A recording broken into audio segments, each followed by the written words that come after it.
Dylan a 18 ans. Depuis ses 14 ans, il a collectionné toutes les bêtises possibles. À 12 ans, il a commencé les drogues douces, comme on dit.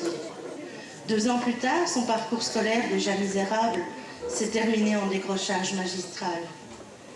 Sa mère, jamais découragée, l'a inscrit au CEFA pour un apprentissage et continuait de prier pour lui chaque fois qu'elle en avait l'occasion.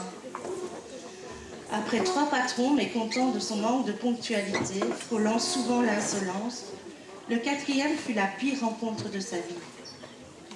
Jimmy, son patron, alors, tremplait dans toutes sortes de magouilles et le profil de Dylan a été pour lui une vraie aubaine. Il a commencé à dépanner Dylan avec quelques pétards gratuitement et puis contre de petits travaux en dehors des heures de travail. Quelques pièces détachées à livrer à des potes, mais vite Dylan s'est retrouvé à faire le guet et puis à dealer pour Jimmy. Quand Dylan avait 17 ans, depuis un mois, Jimmy a été mis sous surveillance policière et tous ses trafics ont été démantelés. Jimmy s'est trouvé à la case prison. Il avait joué et il l'avait perdu. Mais dans sa déchéance, Jimmy n'était pas tombé tout seul. Il entraîna certains de ses potes et surtout Dylan.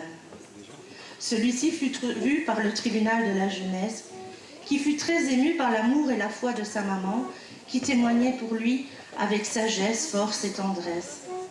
Bien sûr, elle savait que Dylan avait quitté les sentiers de la droiture, mais elle savait aussi qu'il avait droit à une deuxième chance.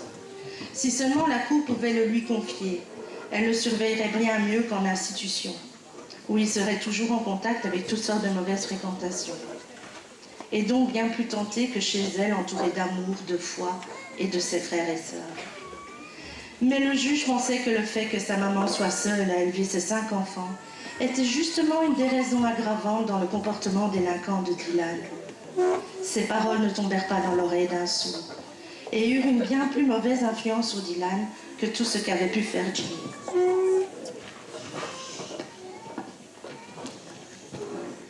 Le tribunal de la jeunesse décida d'envoyer Dylan jusqu'à sa majorité au centre fermé.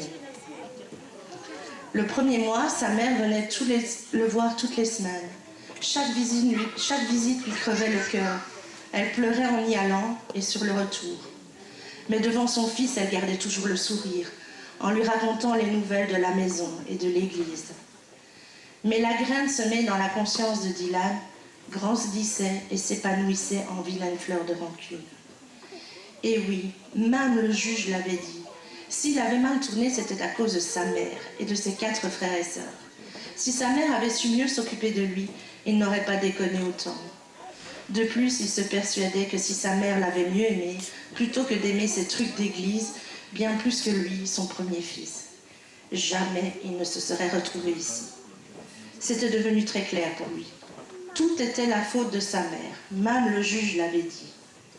Dylan commença très vite à prendre ombrage des visites de sa mère, qui avec